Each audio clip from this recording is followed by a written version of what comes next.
get yourself together before it's too late. Well, I'm trying to get myself together before it's too late. What a week. But with a little help from my friends, maybe I'll be able to stomach it. It's Divided We Stand, folks. As usual, Saturday nights at 9:12 p.m. A little bit late, but that's all right. No news to update you with Dave. When I get some news, I'll get back to you. So we still hope. It's been weird, right? And good evening, everybody. All of our friends here, Karen, Anthony, CB, Kim, Joey, Ashiva, Trev, all 12 of you. Okay. But we have something special, as usual. We have our usual stars tonight, and that would be our Vegematic Deluxe. I think the last time he was on, I don't know if he was just plainly Vegematic. So there may be an upgrade here. And we have our good friend from the central part of Florida, although he would probably tell you that he's really a Virginian, T-Bone's side of life. So I welcome all of you, gentlemen. Great to see you tonight. Good to see everybody. Well, I can't see them, but I can imagine them. They're out there, you know, all 13. Oh, we have 13. That huge crowd that is gathered. And share it. We need 2 more, you know. I see hundreds of people. They're everywhere. Right. I've got a big imagination. There's one there. I see 3 in front of me. Hey, that's working. Well, you know, interestingly enough, you know, just hitting those like buttons or unlike or dislike or whatever you want to call it does help in the algorithm. Of course, because there's nobody at YouTube actually watching it, as far as we know. But you know, hitting that like will help. On the other hand, because this program, like my friends here, we're not monetized. We're not the face of capitalism, so to speak. Therefore, we have elements working against us. So it would be nice to have more people, but in the end, I don't know. I think we have what we want or need right now. And if we have 14, we have 14, and that's where we go. I was just mentioning to the gentleman, you know, prior to coming on, that there is one thing to be said about videos, and I take this seriously, and I'm going to ask for your input, gentlemen, too, because I just mentioned it, that, and I've said this before, I believe I've said this before on the show, that, you know, we're all going to be gone. There's no escaping it. We understand our mortality, and especially a person like myself who doesn't have any strong beliefs in the possibility of something after my life. I mean, I leave it as an option. Maybe something can happen. You got here once, but what I can push in the future is this. You know, it's kind of like my handwriting on a piece of paper. It will survive my death. It'll be that one little piece of me that's left, and this is a wonderful medium to do that because it's visual. It's just not the autograph. I mean, I'd love to have seen Julius Caesar. I'd love to have actually seen Abraham Lincoln, although we can see him in photos, which is better than, you know, some bust of Julius Caesar, but we'll be gone. But again, what I'm saying right now, what the gentleman will be talking about, that will be pushed in the future. And I don't know if anybody's going to watch it, but it will be a piece of us. And maybe it'll be an important way of looking at the culture of the time, because who knows what will come about in the future, good or bad. And I'll look back at something like this and, you know, I don't know that it's a Van Gogh, so to speak. Van Gogh wasn't popular during his lifetime, after he was. But in any case, we're pushing ourselves into the future, gentlemen. What say you? I never really thought of living for posterity in that sense, because there's so many billions of us on this earth that at some point we've got to take responsibility for who we are, and there's billions of us, So why are we special? Why is anybody in the future going to listen to ordinary schlubs aging quickly in front of everybody's eyes on YouTube?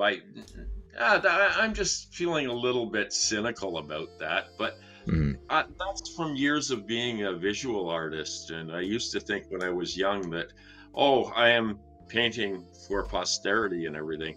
Well, now there's artificial intelligence that can do it quicker and better. And I just think all these skills that people have built up are going to be obsolete. Everything's going to be run by robots, I think. It's just the way I see society going. And so much knowledge will be lost. And in the future, will people be able to do really basic things to keep their life going? Like, can you do a basic plumbing or something? Or, you're the tire on your electric vehicle goes flat. Well, you know how to change it. And I just wonder if all this technology is making people more stupid. And especially when you see what's going on with AI these days. I mean, it's unbelievable what these things can do. I tried to download an AI chatbot thing, but they wouldn't let me because I didn't have a cell phone, so I wasn't human as far as they were concerned.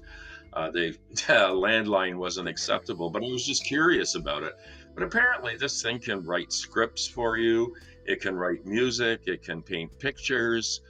So what's going to be left for humans to do in a few years? Mhm.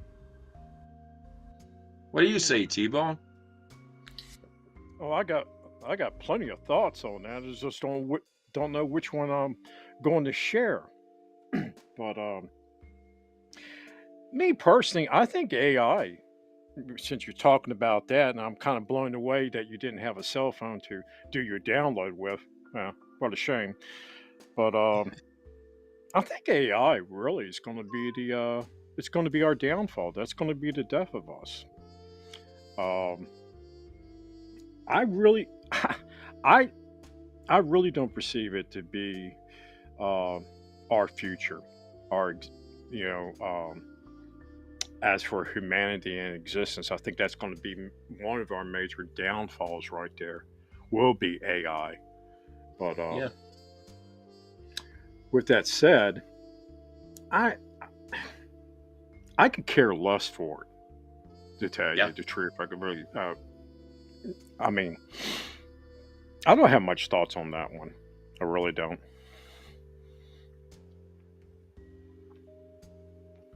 And I was looking at that. I guess it was a photograph from Mars this week. 128 million miles away, and I was amazed to think. It could have been a landscape in California, but it was on Mars. And most people don't even really think about that photograph was 128 million miles away on a Martian landscape. Well, that's quite unbelievable, and that should be the reaction to me, because it to me is still unbelievable. Now, I'm not going to disagree with you gentlemen, because I do think within our popular culture there is the idea that technology is the savior. But I can see something, or we'll just talk about AI, because I know you're talking about AI specifically, right? Not technology as a whole, but AI, right? Right. Well, All right. I could see a possible reason to embrace it in some way. And here's my suggestion. We do know that there are many people who are born with all kinds of physical issues, mental issues. We do know that our environment is so dangerous at this point in time, whether it's the political environment or the actual environment, that which surrounds us. And we see it literally melting away in most cases. Yeah. So, given the choice, when when it comes down to it, we're trying to seek comfort. At least that's what I try to seek. If there's anything I want, it's comfort and to avoid suffering. If I lived in an AI-induced environment, and in that environment, there could be pleasure, there could be even the sense of living longer. That even though we may only live 83.2 years or 76, whatever it is, that within that AI environment, it could make us feel like it's 10,000 years. Um, I'm just saying that I don't see it as something that's automatically something to say, well, let's watch out. I get it. I completely get it. But there's so much suffering around, and I see the deterioration of society around us and of the planet around us, that if I'm going to be rational to myself, and this is after we're gone, I would assume. I'm not trying to put us in the grave here, but it might be helpful given the situation that will occur 100 years from now, 200 years from now. And I'm not even sure you would disagree with me if you could do it right. It's almost kind of like nuclear power. If it could be done right, we could have a great source of energy that would be generally clean if you could control the waste. So I don't know that I would completely go against AI, but I leave it open for our community out there to discuss, and for you guys to, come back on what I've said. Do you think that that's, for example, let's suppose, thought experiment. If both of you had been paralyzed, right, hands and feet, and somebody said to you, okay, we can put this thing over your face, and you won't even know that it's on you, but you're going to live a life that you're going to feel as though you are moving. You can do just what you're doing right now, and you would not know the difference. Would you choose that, or would you say, I'm going to be like Johnny's got his gun and there's no face, and like you can't get a date, you can't, whatever. Do you see where I'm going with that? Yeah, I just don't think it's necessarily a healthy thing. Um, hmm. From the first time I heard about virtual reality, which was, I don't know, 30 years ago, 25 years ago, the concept, all I could picture was like, how junkies sit in an alleyway and they're homeless and everything. Well, I could see the same thing with these virtual reality sets, is just that life would seem so unbearable that they would want to use this as a form of escapism, and therefore be totally useless as far as solving any of the problems. I don't know. What do you think? I mean, I'm still blown away with the junkies in the alley thing. Are we speaking from experience here, Veg? no, no, definitely not. Just wanted to make sure. Well, there's that soft white underbelly program where they've actually gone into Philadelphia now to look at the area of Philadelphia called Frankfurt, and then there's this area. No, it's the Jenkintown or Frankfurt. Gary, you'd be able to help me out. But this is where all the junkies are, and so now the soft white underbelly is not only looking at the junkies from LA and showing life as it is, but also in Philadelphia. And it's the first thing I thought about. That type of life. In a certain sense, that is a form of what I'm talking about. The only thing that's different is that it's not AI. It's induced by drugs. You try to escape and I don't want to put everybody in the same pool, but there's a certain escapism to being hooked on drugs. Your inner world is better than your outer world, but it does destroy. That's what I was kind of thinking right there. Well, we need the AI. I'm pretty sure that all three of us has had some sort of experience in our lifetime of goddamn cell phone. Had some kind of experience. Well, there's another reason, not going for electronics, but I really see AI to be the undoing of humanity. Really, that's the way I look. I mean, call me a pessimist on that one, but you want a virtual reality? Try meditating. Try closing your eyes. Try going to a deeper thought. There's your AI right there. You don't need no artificial intelligence. You are the intelligence. Well, I can't speak for. That's it. Kensington Avenue. Yeah, There's I've seen technology videos work. of it. Don't call back. That's it, Kensington. Thank you, Gary. I thought I had the thing shut off. Sorry about that, guys. I would just think in the effect of the drugs. I mean, we can, I guess, make the drugs safer given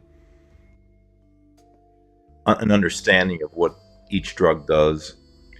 But it just seems to me that if you could somehow put the AI in, for example, if you could put AI into me where I could automatically learn Italian in 3 days, or you could upload the language, it just cuts out all the time that you have to dedicate to learning a language, and it's wonderful, that process. But given process versus time, I think I'd rather, because we do it anyway. I mean, it's kind of like geoengineering. It you can say, well, we don't want to have geoengineering, but it's happening now anyway, just through the natural processes, through evolution. So again, I'm not patting AI on the back. I'm just saying I think we have to look at it and try to see where each thing goes. It doesn't look good now because, for example, when I teach, and you see a lot of students just they're just hooked on that phone, and I know that unless they're actually using an application that relates to the class, they can't get themselves away from it. And I explain to them just the way I'm talking to you right now. And I said, I'm not even able to stop them, but at least I want them to understand what's happening here, And it's something that I'm guilty of from time to time too in my life, where you have to look, like you had to look yourself, T-Bone. But I don't know that I'd want to be necessarily against it in the future, only because I think the future is so bleak that we may have to manufacture. I know it sounds terribly inhuman in a certain way. It may have to manufacture our comfort, and in some cases our happiness, and all of those things that we get gratification from. But what happens to people's brains when they stop using them, other than to download apps? It's a slippery slope It there. is. It's And but I could see somebody is who's disabled might really need that, right? I That's a mean, dangerous thought right there, Budge. People not using Yeah. their brains. well, It's that's kind of like happening being. right now anyway. I was going to say that's kind of like being We've had people American. not using their brains for a long time. There's only a few of them that have been using it. That's why we have a cell phone. They're like human husk. They're just there. You're making a presence. I don't know why they're even there, but they are. Well, yeah, I mean, Yeah. most people are just fighting and fucking. That's all they're basically doing all their lives. I mean, that's what's been going on for the last. Oh, don't forget now, eating and sleeping to go along Okay. with that too. Okay. Wasn't You, that you, from? you got That's what. you got to have it all into a harmony here. Joey, you'll have to forgive me because Joey's favorite movie is One Flew Over the Cuckoo's Nest. Yes, and if you remember, Jack Nicholson, one of the scenes, he's McMurphy and he's being interviewed, and he said, "I don't know what the psychiatrist said to him. What's your problem?" I'm I guess I fight and fuck too much. I'm a fan. I'm a big fan of Nurse Ratched. Nurse Rat. Oh, I love that, the personification of the name too, Rat shit. Oh It's yeah, like, the original Karen, yeah, Nurse Ratched. what a tremendous movie. Somehow we tend to get into the movies, which is kind of cool because they do relate to what we're talking about. I mean, it's you've Sure. obviously Well, seen Bruce well, Dern. here's another thing about the. Not to interrupt you there, but Okay. the other thing with AI and all, I think it pretty much did me in yesterday. I finally watched that movie in Megan. So yeah, when you started talking about AI and after seeing that, it's kind of like, yeah, I don't know. Just have to What leave was that alone. what was the movie with you and Dewey with Bruce Dern? It was he was really good in that film. Um, I'll look Which it up movie? right now. Can somebody tell me right off the top of their head? Um, Bruce Dern. Which movie are you thinking about? This movie I've seen. I just can't remember the title. Dern, Yui. I'll remember it. Talking the old movie? Yeah, it's from the 70s. Um, Silent Running. Was it Silent Running? Or was it not? Yeah, Silent Running. That was the film. And he was in a pod. He was in this spacecraft with a pod because the Earth was being ruined by the environment. So they had to have these pods. And he developed a relationship with these little robots. Mhm. And it's so much that when one was sick or one was dying, the robot, he was emotionally tied to it. And the government wanted them to destroy the pods. And in those pods, you had the trees, and it was just a microcosm of the world within that pod. And he wouldn't do it. He wouldn't do it. He had to kill somebody, I believe, in order to not Right. do it. And in the end, I think Bruce Dern died, but one of the robots was taking care of all the nature. It was very touching, actually. It was extremely touching because even as someone who was 12 years old at the time, I had an emotional attachment to those robots. Just like you guys might be. Well, you were from Canada. You still would know these shows, Lost in Space, right? You guys got that. Oh God, yeah. Of Yeah, Yeah, course, I mean, Dave I had an Chappelle. attachment to the robot. I found Dr. Smith entertaining, and the robot, I had an attachment to the robot, but nothing. I didn't feel anything for the father or like that. It's just kind of strange. Oh my God. I'm getting ready to have a flashback here, Veg. Uh-oh. He's getting ready to go down the road as sex robots. You watch. This is coming up. No, I know thought that you were going to you're say that going that Judy route, Robinson was an old flame of yours or something like that. No, No. I got worried about it. I was like, deja vu here. Well, see, Are we getting ready to have the sex robot talk I can again? see the attachment to a robot if it can communicate. The only issue is the issue of the robot itself is that it cannot experience pain. I mean, you can program it to react to something, but it cannot experience pain like we do. I mean, we are robots, we're flesh robots, but it can't experience pain. Now, your discussion was something that came up with Veg's friend. That was what's his name, Humbleweed or whatever his name, Humbleweed, Hambone. Hambone. That's it, Humbleweed. I can't remember. Humbleweed? He was on Humbleweed. soft. He was I on like that. soft white underbelly. Right. We interviewed him, and I think I might have somehow got into that conversation first. It might have been my fault. I don't remember. And he thought it was kind of funny, and I thought it was funny, and the show kind of went in that direction. But it was actually a serious question that I had posed, and I think for some people, what you're talking about, T-Bone, and I mean this in all seriousness, for some people who, for whatever reason, incels, or that is an option. Not now, of course.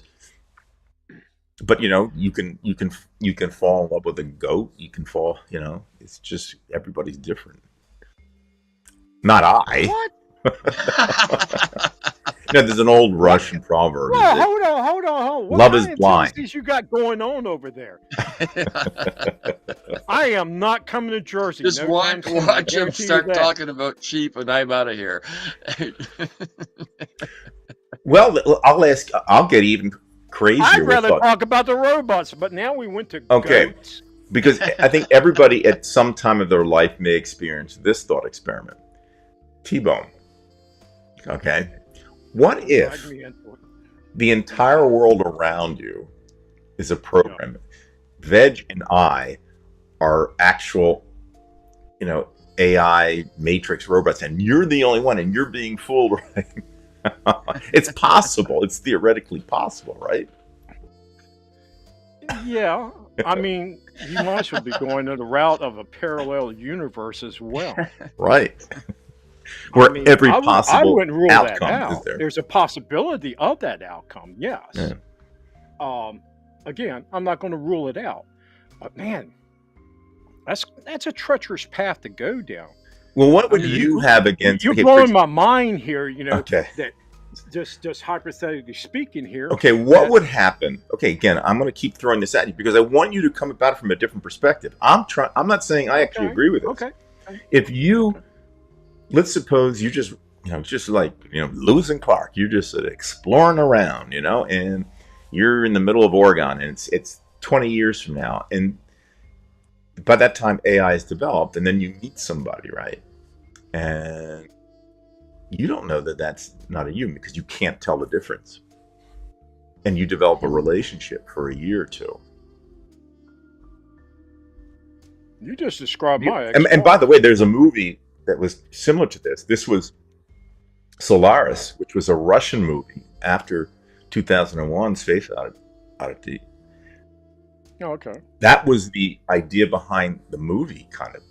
This planet had this thing where the person believed that his wife was there, or that someone was dead, was around. So again, let's suppose you're put in that situation where you don't know whether it is or it isn't. Does that change your state of mind about it? I mean, again, it's the same question I've already asked you about. What if we weren't real, so to speak? You can't really know. As an individual, you can't really know. I mean, as much as I know that would be egotistical to think that way, I can't know that everything around me is actually real, philosophically speaking. I cannot know for sure. Just like you see, I cannot know for sure that there is a God or there isn't. Okay? I can only speculate. Well, nobody knows that for sure. Right. If there is, there isn't. Okay. Now, on the other hand, there is a sense of logic. But what I'm saying is that when the AI is developed to the point where there's enough circuitry where Yeah. it can fool you, I don't know that you'll be able to react any differently than Bruce Dern did in Silent Running, because he became attached to those robots. And those robots were doing good. They were the ones doing the good. They were trying to save the planet, even though they were, just a bunch of wires and circuits. I mean, Okay, could but be, here's the thing, and I know this is kind of drawing in something that's probably not perfectly apples and apples. yeah, I think. Okay. Lenny Bruce, I think I mentioned Lenny Bruce last week, had this routine where he's talking about racists.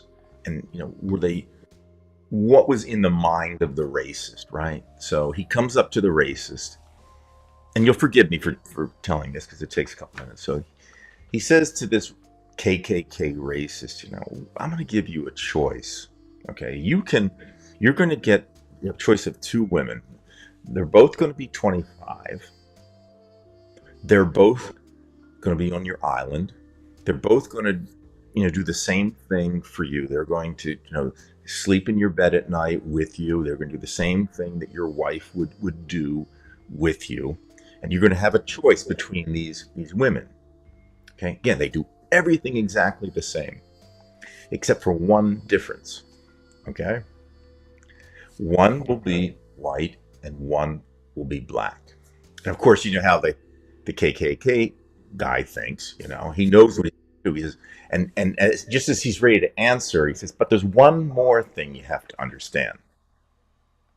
And that is the white woman is Kate Smith and the black woman is Lena Horne.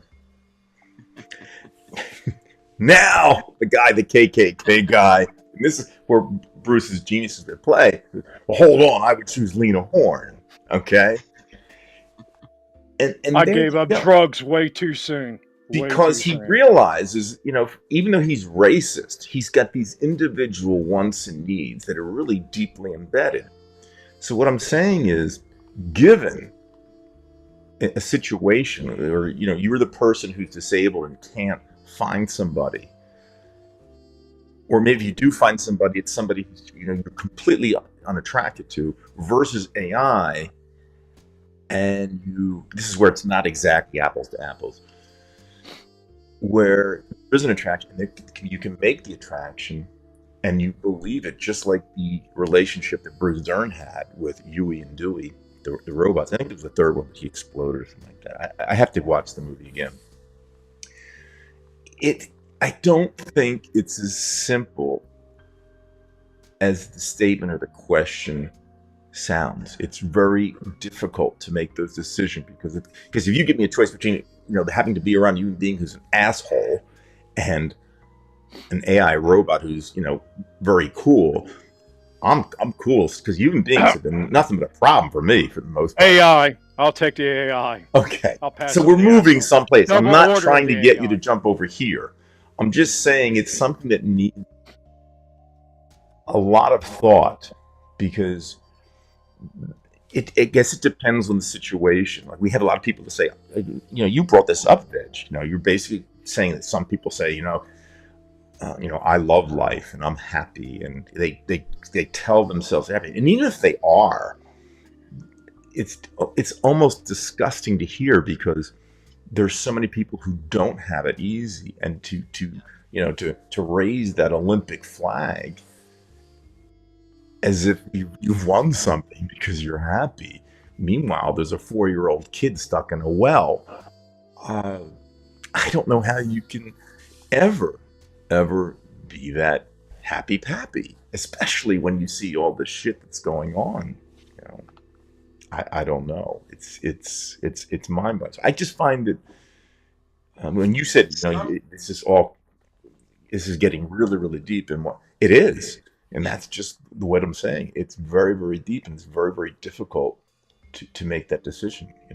What constitutes human? Like just like I think it was me, I guess. I don't know. Did we talk about this? The ship of Theseus, where the ship, you keep replacing the boards, and you say to yourself, and when it arrives to port, is it the ship of Theseus or is it something different? And then you have to look at, well, what is the ship? Is it the boards? Is it the crew? Is it the captain? It gets very difficult. Am I the same me that I was 62 years ago? Are you really the same person? I mean, even your atoms have probably changed after 30 years. Yeah, completely. So give me There's some one cell in your body input. that's the same. So Am I that crazy to think of it that way? I mean, I would prefer the human communication. yeah, Do you really want an answer to that one? I think our audience of 12 demanded.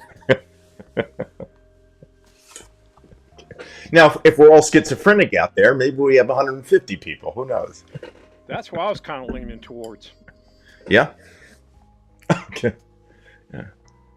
I mean,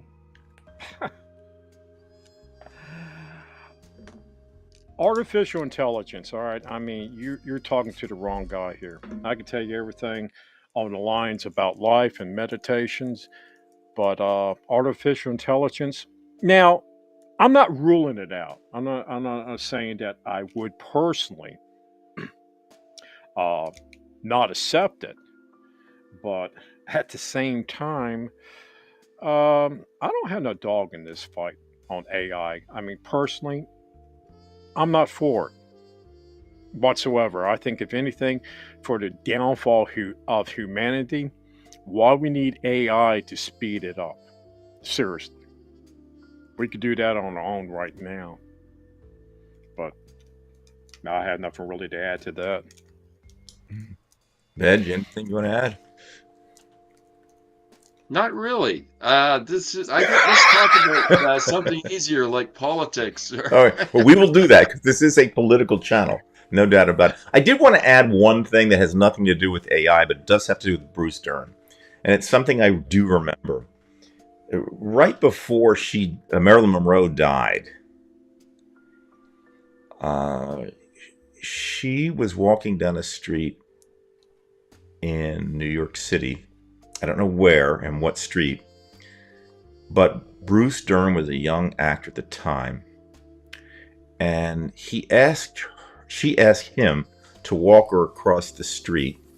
It wasn't anything that she wanted any real connection with him, as far as whatever. But she was really down at the time, and as you know, she had depression. And what had happened was a car had passed her with a woman in it, and the woman didn't pay attention to her, even though she had, waved at it or something like that. I'm trying to remember the whole story. And I forget even how Bruce Dern made her feel better. But it was Greta Garbo in the car. And she blew off Marilyn Monroe. And Marilyn Monroe took it really hard. And whatever Bruce Dern said made her feel much, much better. So Bruce was very human with her. There was no AI involved in that. And, I just thought that was kind of an interesting story. His only meeting with Marilyn Monroe, and in such a bizarre situation, I guess, that Greta Garbo had been, I don't know, I mean, she was older at the time, obviously, but perhaps jealous. Who knows why she didn't turn to her and acknowledge her. I just find it kind of rude, but maybe she didn't see her. But I think she did. I think even Bruce Dern said that she was looking that way, but did not acknowledge her. I don't know, but I just thought it was kind of a cool story. Yeah. Anyway, Brian, what was your week like this week? Seriously. it was very depressing this week, and Why it is all that? because it's when your family. I don't mean my family like at home, my family, but my family politically let me down. And it's kind of like when you make a mistake and you shouldn't make the mistake, better, Yeah. you were supposed to use the gloves to protect yourself when you had to take something out of the oven. You knew better, and you still put your hand in there. And that's what I feel about Joe Biden with this. Now, looking at the documents that we're going to talk about, there weren't many of them. I think there were 6. And it's probably likely that one of his aides quickly packed these things up before Trump came in and mixed them up with whatever. Yeah.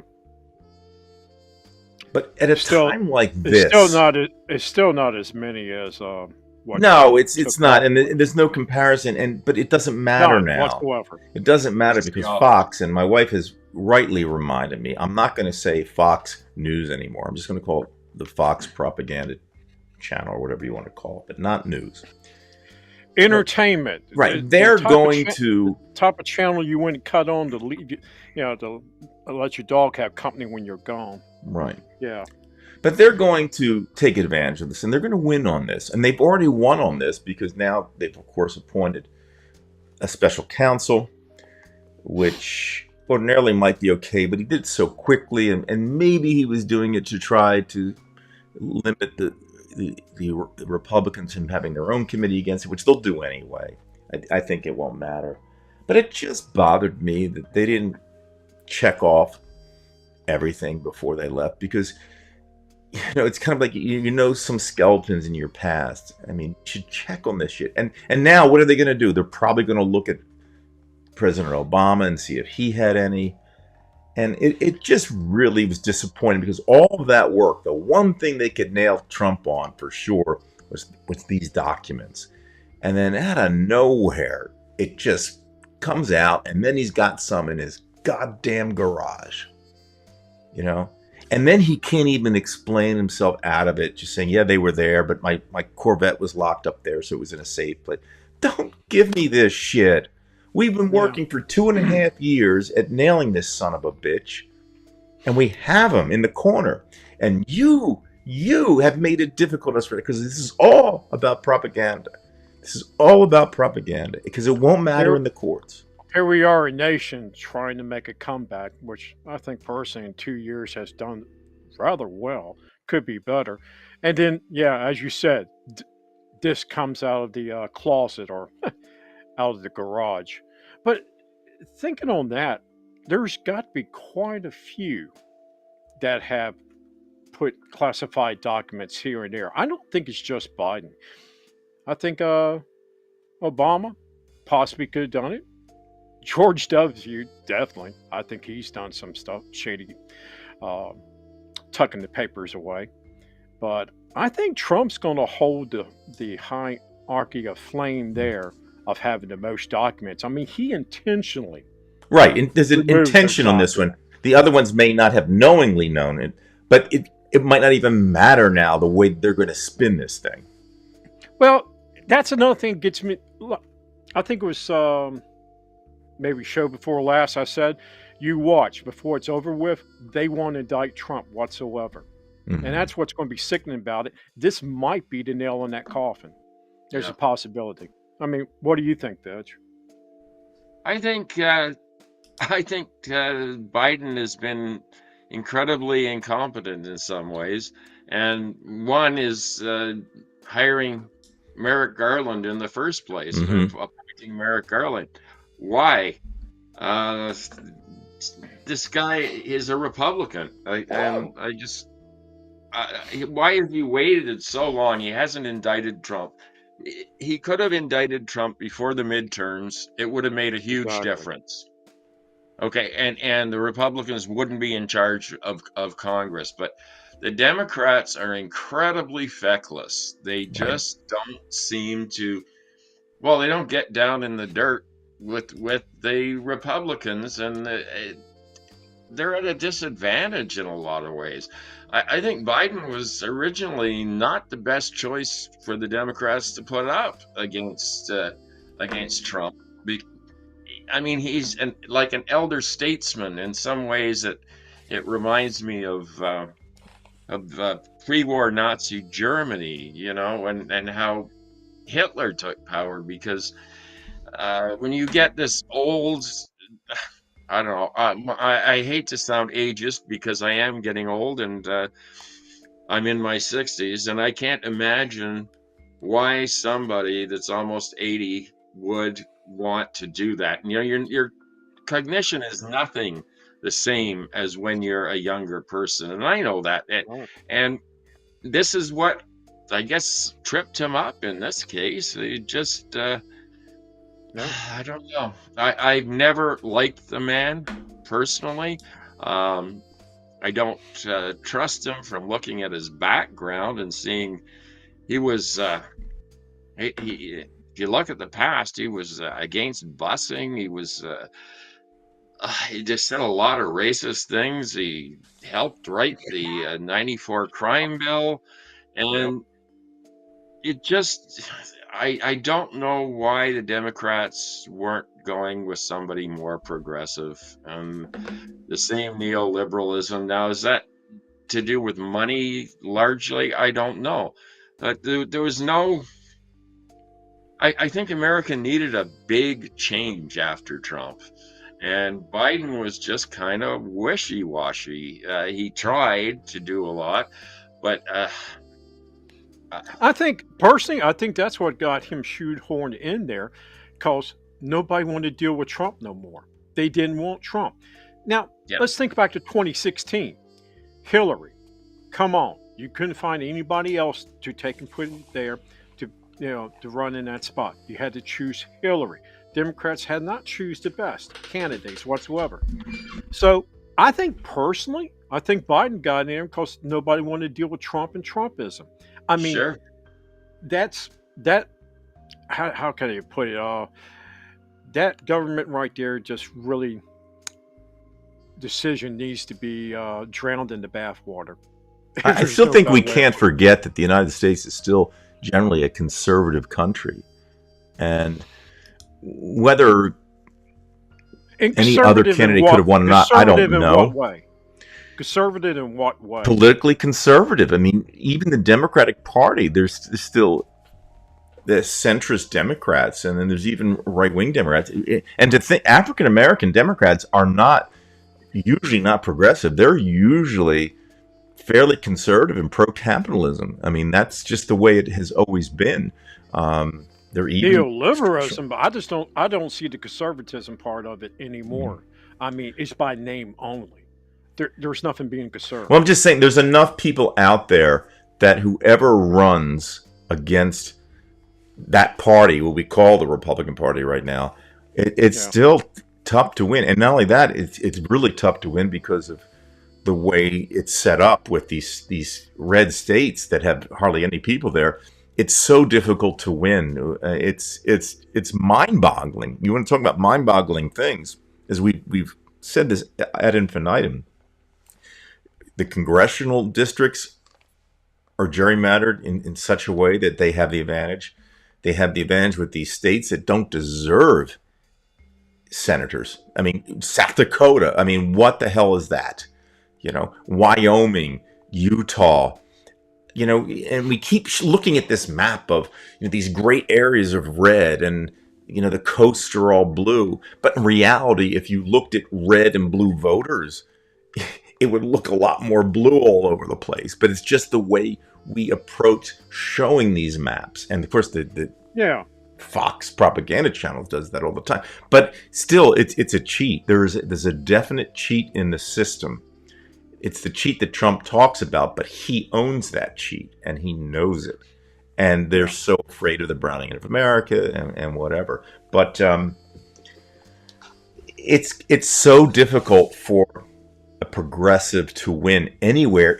Let's look at Europe. Even in Europe, gentlemen, it's tough for a progressive because you've got Poland, as much as they're anti-Russian, this and that, they're pro-capitalism or market economy, whatever you want to say. But they do have universal still have healthcare, though. Right wing. Well, yeah, but many of these countries are moving way to the right, and they're more of the standard now. We really only have a few progressive countries left, and that's the country that you live in, the Veg. But these people, even Hispanic voters, there are many Hispanic voters who voted for Trump. You wouldn't think they would vote for Trump, but they do. The Cuban voters down in Florida, they vote for Trump. The country, to me, has always been more conservative than one would think. In fact, that's why I keep saying even the people I knew in high school and in junior high school who had that role of dressing like a progressive because they dressed like hippies in the 60s and they had denim jackets and jeans in the 70s that you would assume because they smoked pot and they were cool on the weekends or whatever that they were liberal, and they were not, because their parents voted for Nixon, and they, as soon as they became old enough to graduate college, they went into Wall Street and they assumed the same role their parents had. And as I say, this country is more like Ted Nugent than it is like Alan Holdsworth and Jeff Beck, which we'll talk about at some point. It really is more conservative. Can you imagine them, though, sitting back and smoked them a blunt, and then all of a sudden one dude said, "Hey, I've got this great concept. It's called artificial intelligence." Well, again, these people, it kind of relating to what I was saying about that Lenny Bruce story. Those kids that you knew and that I knew, well, you're younger than I am, T-Bone, but you're still within the generation to remember. I think you remember the 70s, right? I mean, and those people I'm talking about, and Ben certainly would even know, even in Canada would know because they still dress that way. I remember parts of the 70s. But they were like the KKK guy in Lenny Bruce's routine. I mean, when he found out it was like Lena Horne, he would go for her. But in terms of these people, they dress progressive, but they were going to go with their father. And their father was more like Archie Bunker than they were like Meathead. How much did commercial media affect that? I can remember everybody, the predominant message on particularly American media was, those silly hippies, they've grown out of it now and they're joining the American dream and everybody's cutting their hair. And I was sitting, I remember watching this stuff going, no, that's not me. That's not my friends. This is not my beautiful house. Right. This is not my beautiful wife. Yeah, but the media really pushed conservatism a lot. after the 70s, and there was that incredible backlash with Reagan and then Bush Right. and then even Clinton had moved the Democratic Party so far to the right. Uh, Correct. you look at the difference between when Jimmy Carter was president and when Bill Clinton was president, and it's night and day. I think the last progressive president you had might have been Lyndon Johnson. Jimmy Carter was progressive in a lot of ways, but But he had again, one big mistake. He had one yeah, big mistake, and that was Iran, where he didn't finish that situation. He didn't get that thing to work. And we didn't yeah. want to be pushed around by some religious lunatic, the Ayatollah, and he let us push us around. And that's what I think is going on in Russia right now. They're losing that war. And I think they know, some of them know they're wrong, but they just had this ego. And I think that was the thing. It was a shame because Carter was a good man, but he got fired, essentially. He got fired. Well, Yeah. what would have happened back in 1980 had that rescue mission I think he he would have won. organized? I Yeah, think he would have won. If it wasn't for that dust storm, he would have won. Because Yeah. he would have come off like a conquering hero. You had the Olympic team that won the gold medal. Everything would have gone the perfect route. It would have been just enough because people had it with him. And well, I'm talking about the Democrats. And the Democrats voted for John B. Anderson. And that was just enough because, a few million votes, he would have had it. But he didn't. And that Oh yeah. was that. And and Reagan was the start of all the bullshit, if you ask me. He started all the bullshit. well, he definitely started it all. Him, Margaret Thatcher. Here in Canada, we had Brian Mulroney. So, he was very right wing and neoliberal and everything. And I can remember when the whole free trade thing started. It was just free trade with the U.S. and Canadians thought, oh, this is going to be great. We can just hop over there and get our cheap produce or whatever, Right. and come back. Well, people voted for that, and at the time they said, well, we'd never do a free trade deal with Mexico or other third world countries. Well, the next thing that CAFTA becomes NAFTA, and all these industrial jobs shifted down to Mexico. And Yeah. when Mexico got too expensive, it's this globalization thing, and the just-in-time supply chain has been a disaster. It worked for a lot of years, and now I see as soon as you have a major conflict or environmental problems, they used to make things in North America. They used to make products that were probably superior to what we're getting now from China. And you think of the amount of fuel and like all those ships bringing all those containers for years and years and years, contributing to climate change. I think globalization has been a disaster. And I thought that from when I first heard of the idea in the early 80s. And it's just been downhill ever since for the average person, as far as I can see. And we're at the point now where everything's breaking down. Reagan made a deal with Met Group to hold hostages. Yeah, and I read a book by somebody named Barbara Honegger, and it was called The October Surprise, and she alleges that the CIA actually sabotaged that rescue mission that Carter had Oh, really? launched. Oh, Yeah, and she makes a pretty compelling case for it. But stuff like that, George Bush Sr. was in charge of the CIA, if I remember, or was it? at one He time was he the head. was. He was the Yeah, head of the yeah, CIA then. yeah. So there's so much corruption that goes under the radar that you don't see, and things just continue to go downhill. And Yeah. I honestly don't see any way out. I just can't see humanity surviving more than another 100 years at the most. That I agree on. Absolutely. No, I don't. I think it's going to be shorter than that. I do want to show you a couple clips, folks. Of you mentioned what happened with me during the week, and there's this other asshole, aside from another asshole I want to talk about, but this guy, and it's the relationship of him with the Republican leadership, if you want to call it leadership.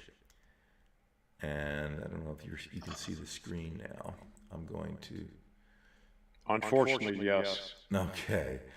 So there's going to be an echo, folks, but we've got to play the echo, deal with the echo to make this thing work. So here we go. The whole thing. Long story short, canceling them from the SWIFT system is a very smart move, but it's not enough.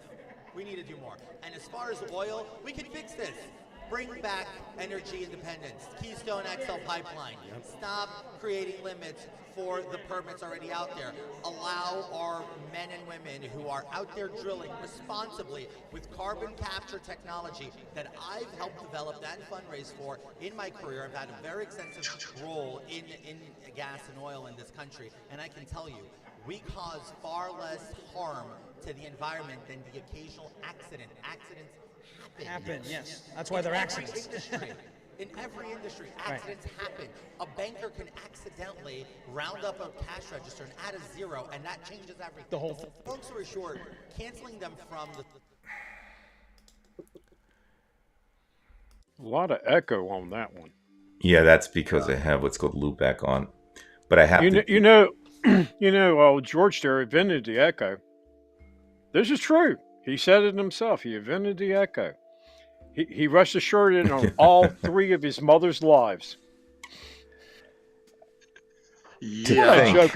What a joke in a box right there. I mean, I cannot believe.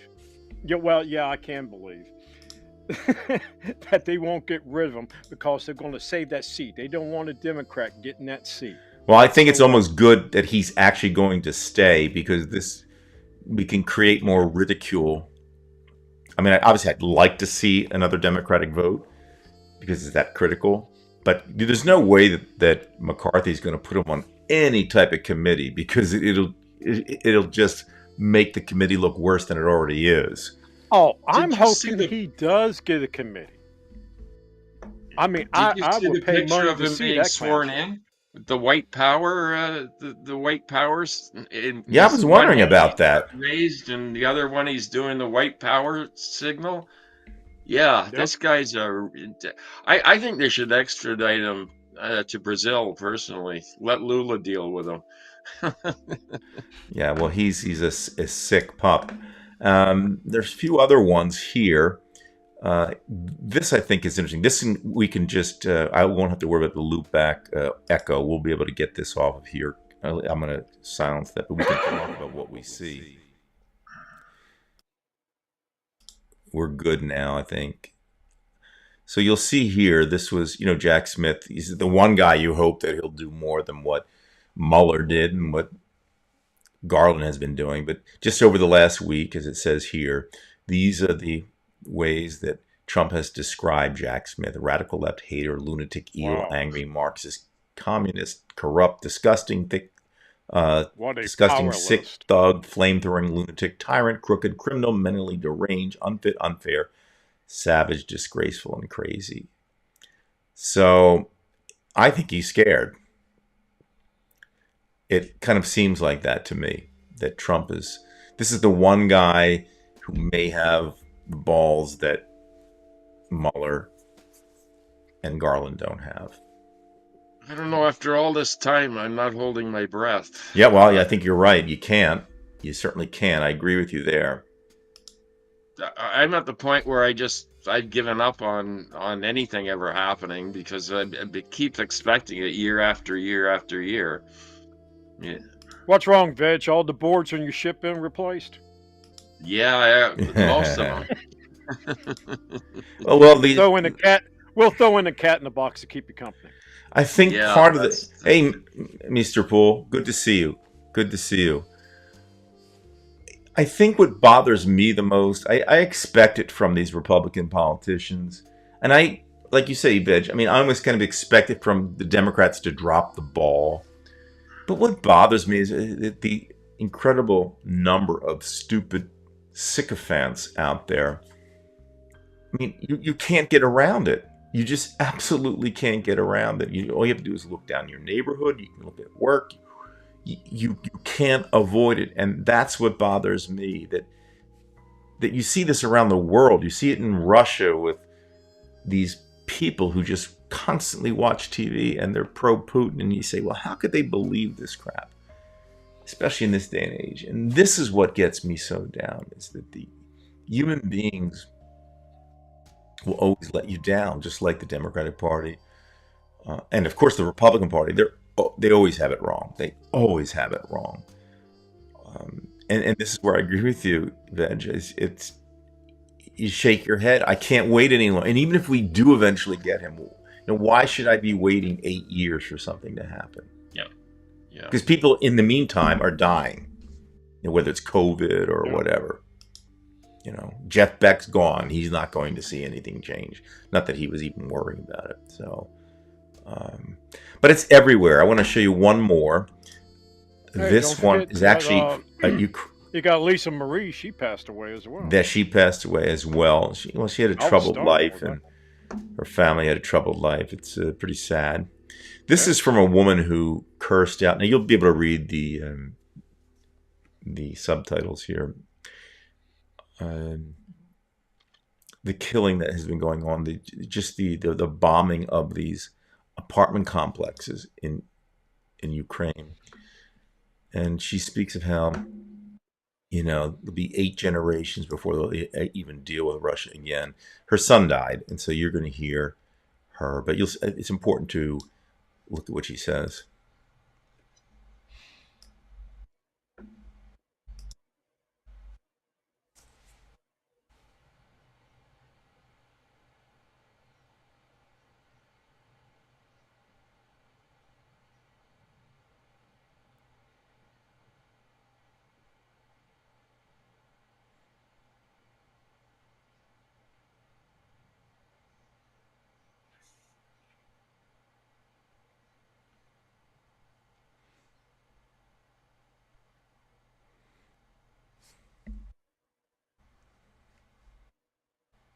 Ouch.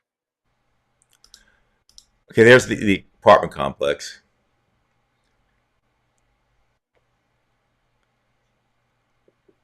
I mean, just nailing an apartment complex. It had nothing to do with anything military.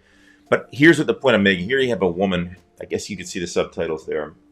Her son just died, and she wants to damn all of Russia. She says, how could you? We are normal people. We invited you here as normal people, and this is what you do. And this is what I'm saying. I understand exactly where she's coming from. This is what happens when you have an entire nation. It's almost what happened in Germany. It's this frenzy that nobody can be goddamn normal.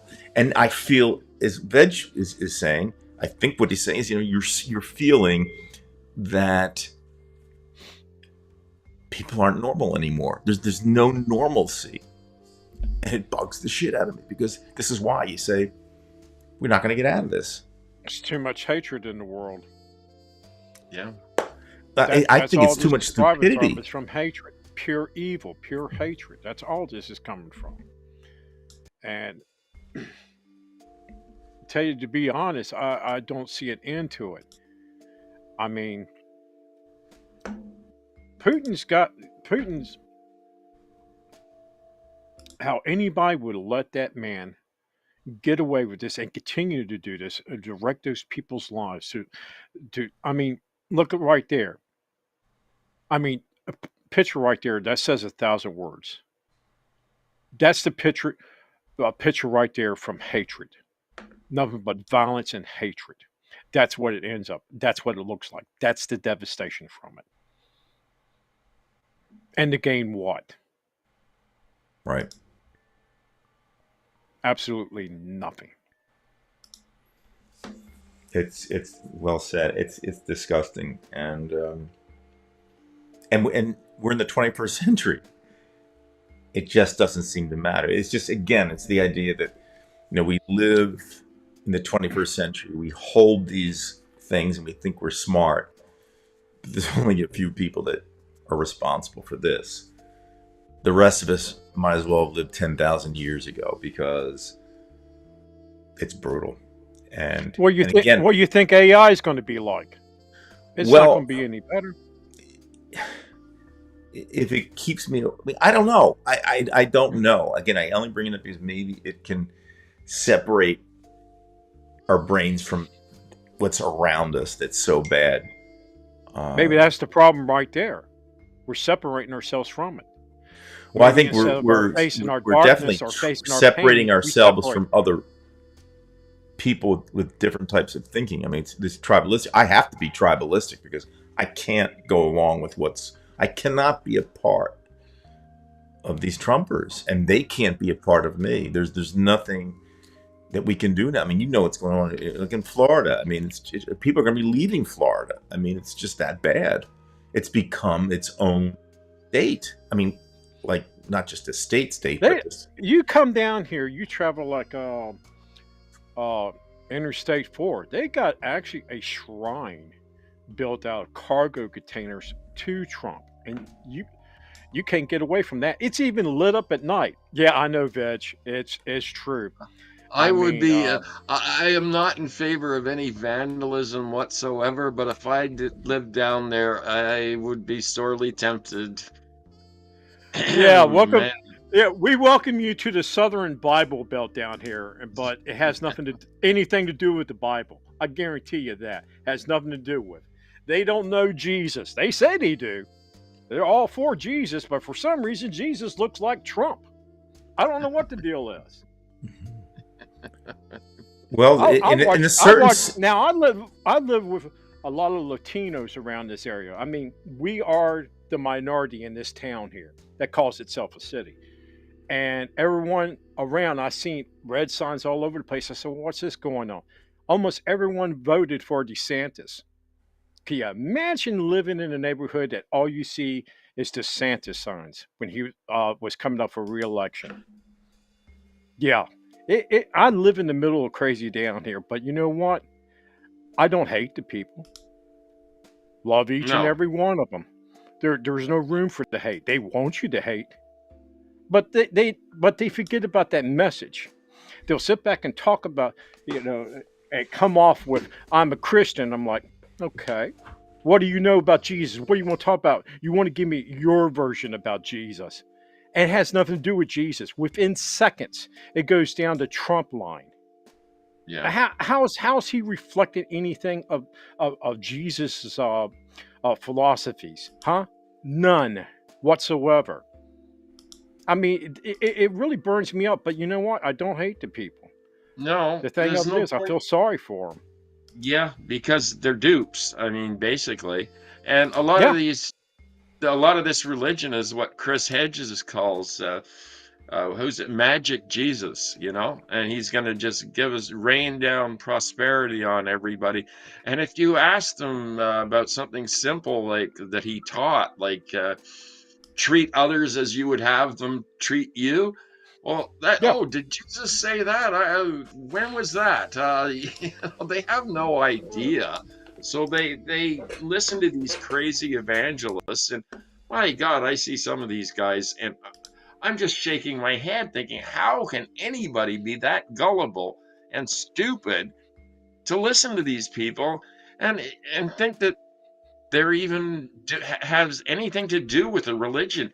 I think the problem is fundamentalists in every religion, and they got, whether they're fundamentalist Muslims or fundamentalist Christians or fundamentalist Jews, it doesn't matter. It's that extreme version of their religion that they operate on, and they make up their own rules. right. Well, they have their own narrative, but what makes it worse is they vicariously will choose, because they have somebody physically there, like the sun would be a sun guy, at least you see it, but they see Trump as some vicarious version of Jesus. In fact, some even say that he's, sent by God.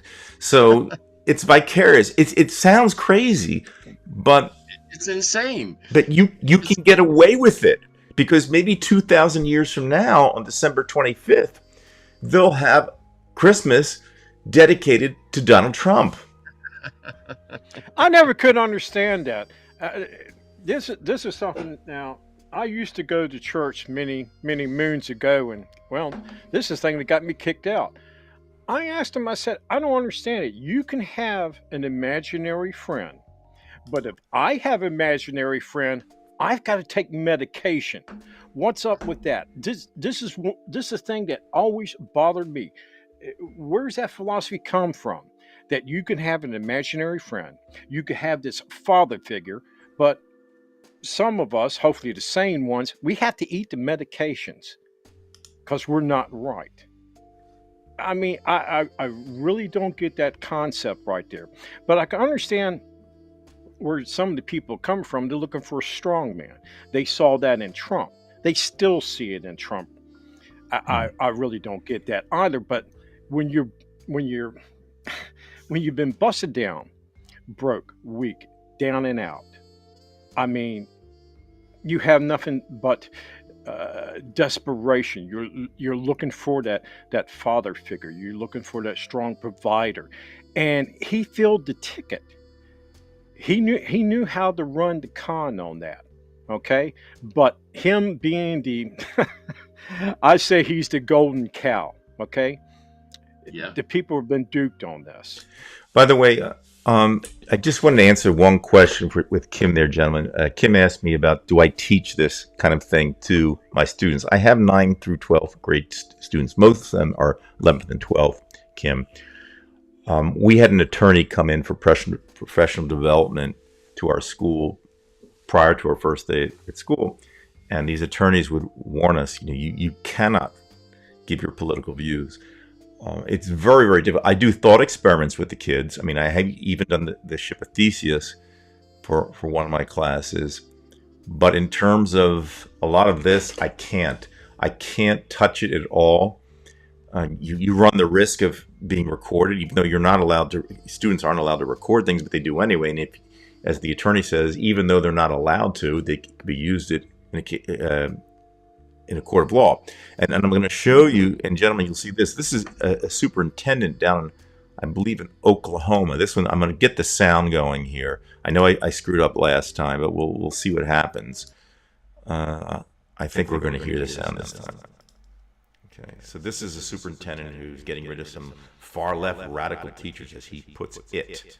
To violating state law. Instructed my staff to immediately begin the processes to hold the 2 teachers accountable who actively violated state law, admitted to violating state law, to indoctrinate our kids. We will not allow the indoctrination of Oklahoma students here in the state of Oklahoma, and I, as the state superintendent and the Department of Education, will do everything within our power to not allow our kids to be indoctrinated by far left radicals and to hold those accountable who have done so. I have instructed my staff to begin compiling a list of inappropriate materials in our school libraries. I am also going to inform all vendors with the state of Oklahoma that we will not allow inappropriate materials in our schools, whether that's books or whether that's instruction. That is unacceptable in the state of Oklahoma. And this, of course, let me go back to our regular screen here, kind of dovetails into your video, T-Bone, about the Republican Party and LGBTQ. I don't know exactly what was said down in Oklahoma, but this goes, again, what you were talking about in your video. And Yeah. why I'm trying to answer this for Kim is that I have to be so careful. And sure, I can play around with things, but I tend not to.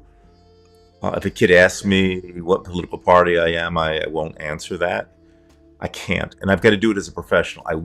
I have to be professional.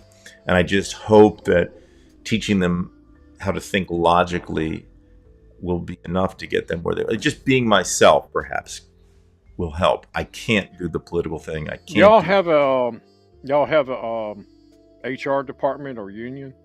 We have a human resources department and we have a union.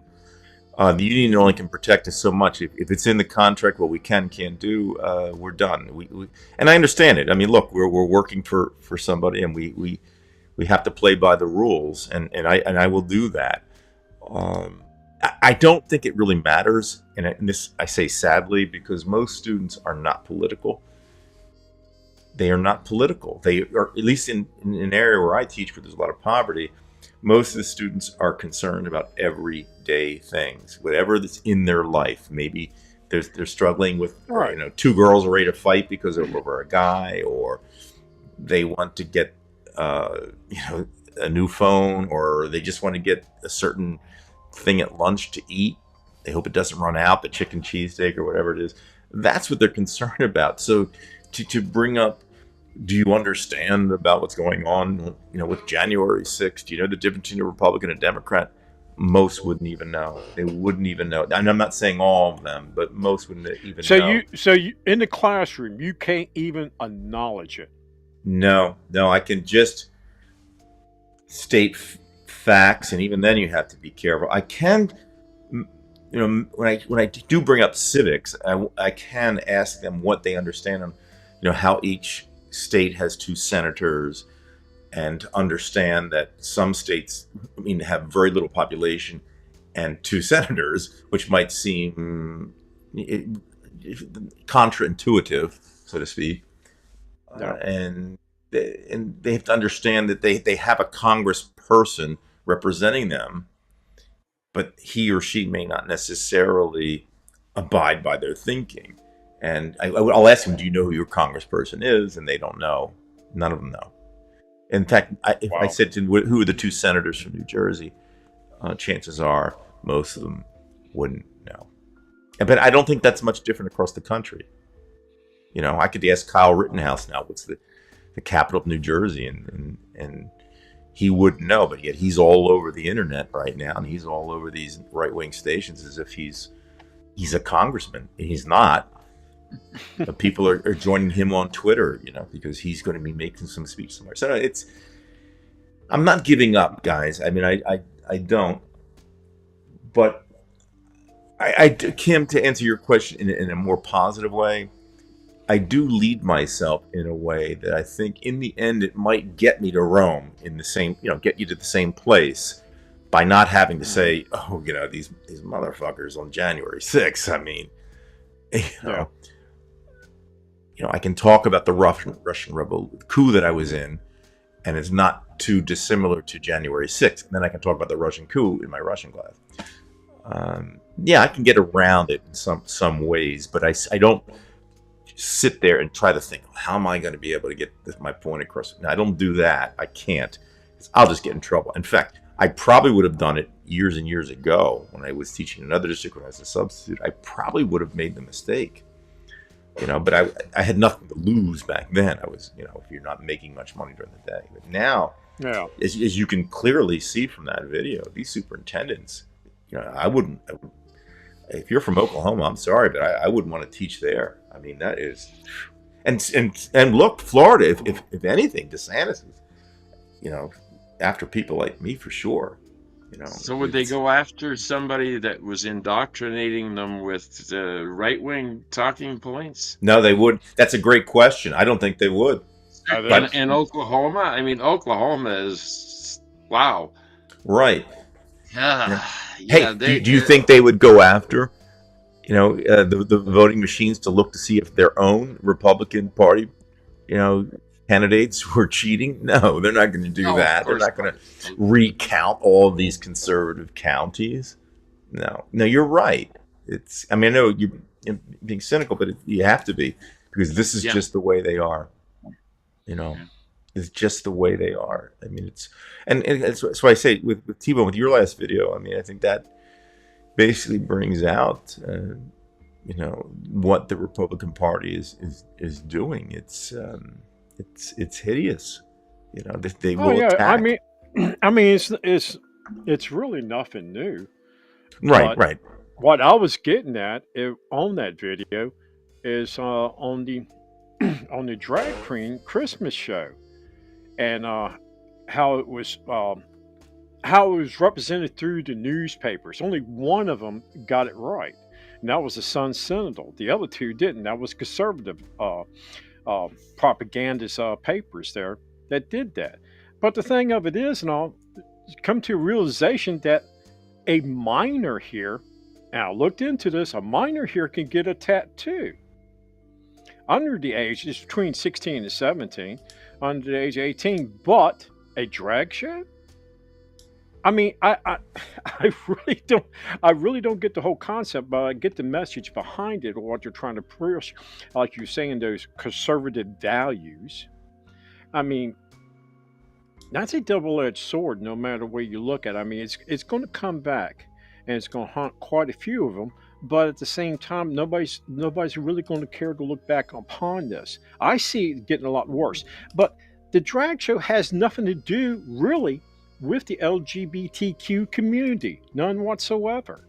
But somehow they managed to link both of those together, and then go as far as sexualizing it on top of that. That's what really upset me on that.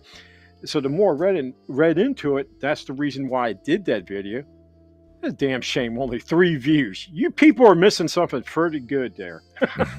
And by the way, that's another point I do want to make. I neglected to mention these gentlemen have great channels. I mean, this is my channel. This is a very small channel, but you get Vegematic Deluxe, and thank you, Veg, for that shout out to this channel.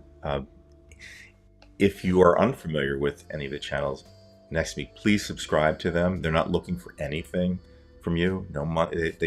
They're not monetized. They're good people. So, gentleman on the left is Vegematic Deluxe from London, Ontario.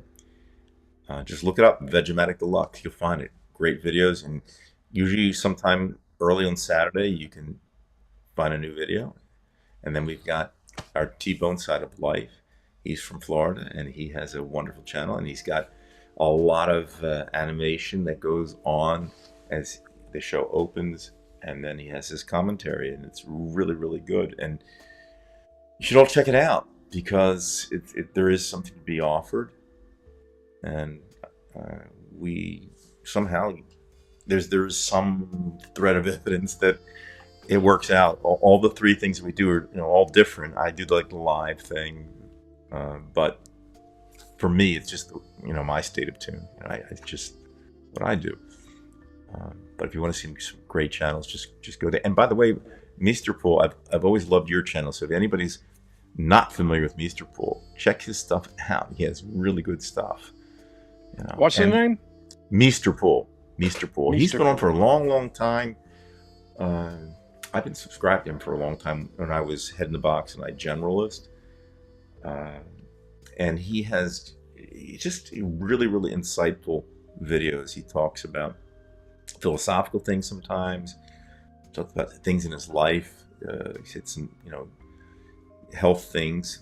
It's just very open type of guy. He's very real, and you want to check that out, Mr. Pool. So these are small channels, folks. Like they're like the small stores around us. So, you can go to your Walmart every once in a while, but we're the local bodegas, and you get a good price. We're so small we could fit in a penny-sized gumball machine. That's right.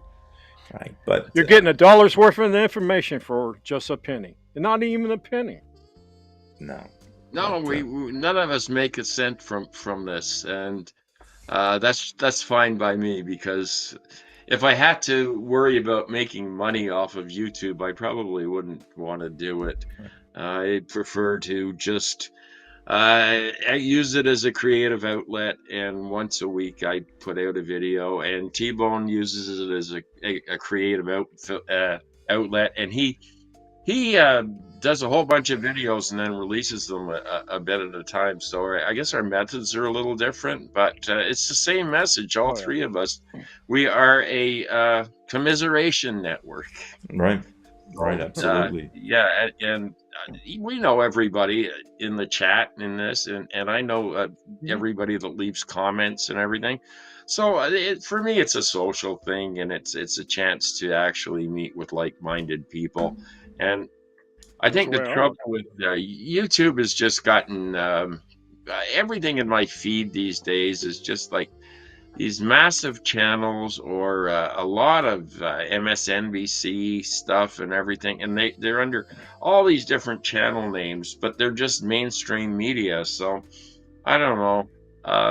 It's not what it was when it began, when I started playing It's a with shame, YouTube. but it is the way it is. We certainly don't make any money from them. However, there are some things you can do, folks, to help channels like this out, and that would be, you can like and subscribe, because again, this is all automated. But if they see there's action going on, again, they're not like looking at it, of course, not this Yeah. kind of channel, but It's they the whole deal. No matter what you do, long as it's doing some kind of activity Right. there and So- all, and it does great. Hell, So- I don't even get the sex traffickers no more. Excuse me, I shouldn't say sex traffickers, but The bots, the whatever little that's- sex sites. Yeah, the sex bots. what are is that? showing- Like every once in a while, I don't even get nobody showing cryptocurrency or nothing like that. I don't get to hear how whole Bob saved me a whole bunch of money and 13 to 14. I don't even get that on the channel. I miss that. Yeah, the moments. I'll be frank with you. I will watch channels that are monetized. The content's good, but I don't have a lot of patience for when I know that somebody's just doing it for the money. I have a real problem when I see those commercials, and I just can't wait to hit the skip ad buttons. It really bothers me, and at least the circle of people with whom I commiserate, it's just straightforward, and you can enjoy it better because you don't have to be interrupted. Right. It's just much more interesting. So listen, guys, I am going to close out tonight, and I want to say again how much I appreciate you folks coming on. And Who's dropping F-bombs on the videos? well, I do Occasionally. sometimes, I guess. Yeah, I think we all do occasionally. I think we're Oh, getting fuck some you, say. buffer problems. But please subscribe to their channels, folks. I would appreciate that. And if you haven't subscribed here, fine. Because every once in a while, guys, I think that through the algorithms, you're going to get some people who are new, no matter what. Yeah. And that can help get the subscribers. So if you're new, please subscribe. If it's buffering, I think when it comes back, when this is long and over with, it will come back and be pieced together. So I could use like 2 more subscribers to break 200. there you go. Just 200. That was my goal for the new year, just to get 200. I feel really positive because I'm over 900 now, and it's only taken 11 years to do that. Well, so maybe you can start You're- 20 channels. T-Bone, you can start. Just create 4 channels and subscribe to your own channel. Veg, you're T-Bone not side quite of life, close enough for T-Bone 1,000 to after do life, that, T-Bone but wish at he some had a point you life. might want to do that. But that's cool. Yeah. But anyway, I really again appreciate you guys coming on, and I know it was kind of a discussion that went this way and this way and this way, as it usually does, but that's what happens when we're live. We kind of riff, and we get a few people. We started off with 12, and we end with 17, I think, here. But I didn't think we had like 24, and we had some people I hadn't seen for a while, like Meester Pool, and a few names I've never heard of. But you're all welcome. And if you didn't like it, I've sorry. played in bars with less people in the audience, so don't worry about it. I get that one. So anyway, gentlemen, I'm going to sign off of Ecamm, and so I won't be able to talk to you afterwards. But I will. I'll get a hold of you during the week, and we'll do this again as usual. And let's hope the week's not that bad again. And Veg, one last thing with your camera. How I know you said you need the software. How close is that to happening? Well, actually, I that ad I did for Divided We Stand was shot in 4K. That was the first 4K one that I uploaded. And with the compression YouTube gives it, I'm not sure it makes all that much difference. But it looked good. Oh, well, that's good. I didn't really look at it. I never look at my videos after they're done. But yeah, the camera is working out great. The software, I'm learning a new program, which is just twisting my head around at my age because I'm so used to the old Sony Vegas, and I tried to update it and they've sold it, and it's not the same as it used to be. And so now I've got Pinnacle downloaded that's operates in a completely different way. So I have to sort of school myself in that before I really really can take full advantage of the new camera. But hey, you know, if I got to keep the brain working at my age, you got to keep learning stuff, or it'll just atrophy. So. Hey, we've got a lot of commentary, but I'll tell you what, we'll save that for some other day. So anyway, thank you everybody, and guys, I'll see you next week sometime somewhere, and maybe next week, you know, we'll see what happens. Hopefully Dave will get back, but we'll see. We'll just see. So be well. I'm gonna watch your videos. We're hoping. We're a poor substitute for Dave, so you know we're sort of the B team. No. Dave wouldn't say so. All right, guys. We'll see you. Adios. Thanks a lot, Brian. You're welcome. Have a good Thank week, you. T. Thank you. Good to see you. All right, same here. See you, T-Bone. Have a good